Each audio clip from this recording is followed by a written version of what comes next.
जय श्री हरि विष्णु, जय माता लक्ष्मी। भाइयों और बहनों, आप सभी का स्वागत है।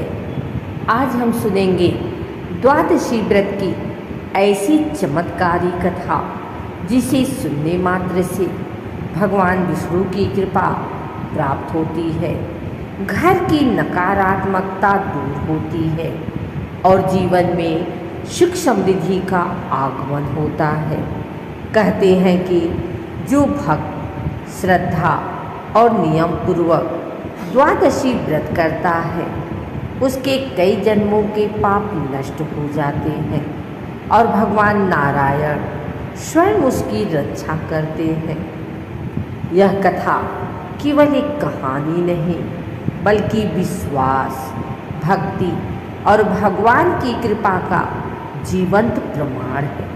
तो आइए हाथ जोड़कर भगवान विष्णु का स्मरण करें और द्वादशी व्रत की यह पावन कथा आरंभ करते हैं। बहुत समय पहले की बात है। एक छोटे से गांव में हरिदास नाम का एक गरीब ब्राह्मण रहता था। उसकी पत्नी का नाम तुलसी था। दोनों भगवान विष्णु के परम भक्त थे। उनके पास धन नहीं था, लेकिन मन में भगवान के प्रति अटूट श्रद्धा थी।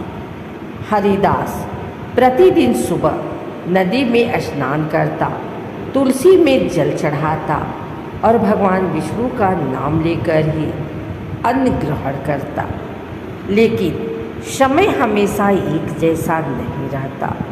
धीरे धीरे उनके घर की स्थिति और खराब होने लगी।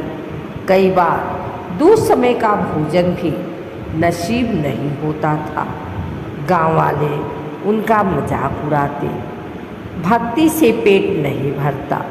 लेकिन हरिदास मुस्कुराकर कहता, जिसका पालन स्वयं नारायण करते हैं उसे चिंता कैसी। एक दिन एकादशी का व्रत था। हरिदास और तुलसी ने पूरे नियम से व्रत किया। रात भर भगवान का भजन करते रहे। अगली सुबह द्वादशी थी। घर में खाने को केवल थोड़ा सा चावल बचा था। तुलसी उसी से भगवान के लिए भोग बना रही थी। तभी दरवाजे पर आवाज आई, क्या कोई भूखे यात्री को भोजन देगा? दरवाजे पर एक वृद्ध साधु खड़े थे। उनका शरीर कमजोर था और आंखों में थकान साफ दिखाई दे रही थी। तुलसी ने तुरंत उन्हें अंदर बुलाया। हरिदास ने कहा, महाराज, घर में बहुत थोड़ा अन्न है, लेकिन जो भी है वह आपका है। साधु मुस्कुराए। उन्होंने भोजन किया और बोले, तुम दोनों की परीक्षा ली जा रही थी। जिसने द्वादशी के दिन भूखे को भोजन कराया उसने स्वयं भगवान को भोजन कराया। इतना कहकर साधु चले गए। लेकिन जाते जाते उन्होंने कहा, कल सूर्योदय से पहले नदी किनारे जाना। अगली सुबह हरिदास नदी किनारे पहुंचा। वहां उसने देखा कि पानी के बीच एक तेजस्वी प्रकाश चमक रहा है। जैसे ही वह पास गया उसे एक स्वर्ण कलश दिखाई दिया। हरिदास घबरा गया। तभी आकाशवाणी हुई, हे भक्त, यह धन तुम्हारी भक्ति और द्वादशी व्रत का फल है। इसका उपयोग केवल अच्छी कार्यों में करना। हरिदास कलश घर ले आया। धीरे धीरे उसकी गरीबी दूर हो गई। उसने गांव में मंदिर बनवाया, गरीबों को भोजन कराया और प्यासों के लिए कुआं खुदवाया। पूरा गांव आश्चर्यचकित था। उसी गांव में एक धनी व्यापारी रहता था, सेठ धनराज। उसने अपने धन पर बहुत अभिमान था। जब उसने हरिदास के चमत्कार के बारे में सुना तो बोला, ऐसे चमत्कार केवल कहानियों में होते हैं, लेकिन कुछ समय बाद उसके व्यापार में भारी नुकसान होने लगा। घर में बीमारी और अशांति फैल गई। एक दिन वह परेशान होकर हरिदास के पास पहुंचा।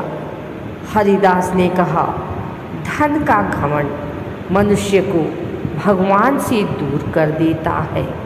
सच्चे मन से भगवान विष्णु की भक्ति करो और द्वादशी का व्रत रखो। सेठ ने वैसा ही किया। उसने पहली बार भूखों को भोजन कराया, मंदिर में सेवा की और भगवान के सामने सिर झुकाया। धीरे धीरे उसके जीवन की परेशानियां समाप्त होने लगी। तब उसे समझ आया कि भगवान के सामने धन नहीं, भक्ति का मूल्य होता है। कुछ समय बाद हरिदास और तुलसी ने एक विशेष द्वादशी व्रत रखा।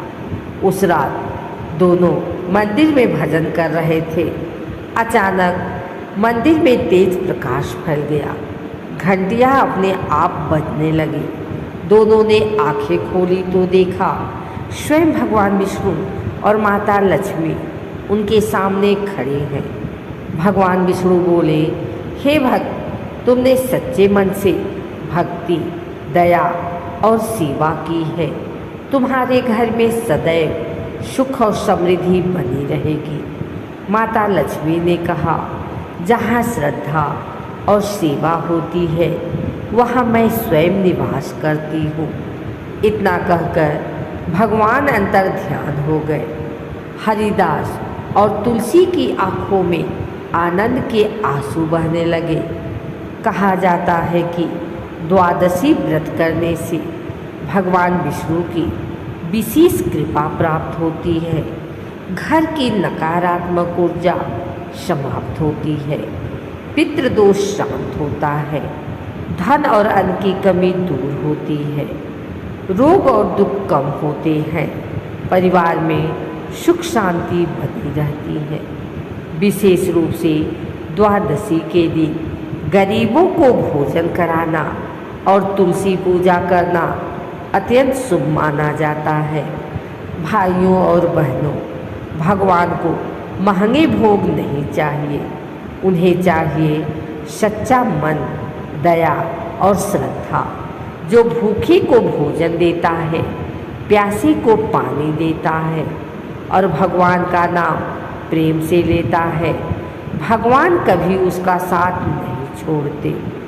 जीवन में चाहे कितनी भी कठिनाई आए, विश्वास मत छोड़िए, क्योंकि भगवान देर कर सकते हैं लेकिन भक्त की पुकार अनसुनी नहीं करते।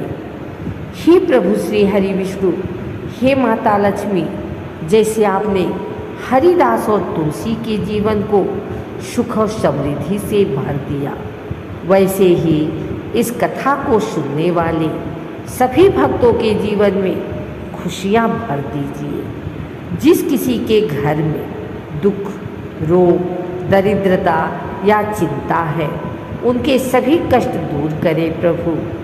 भक्तों के घर में अन्न, धन, सुख और शांति का सदैव वास रहे।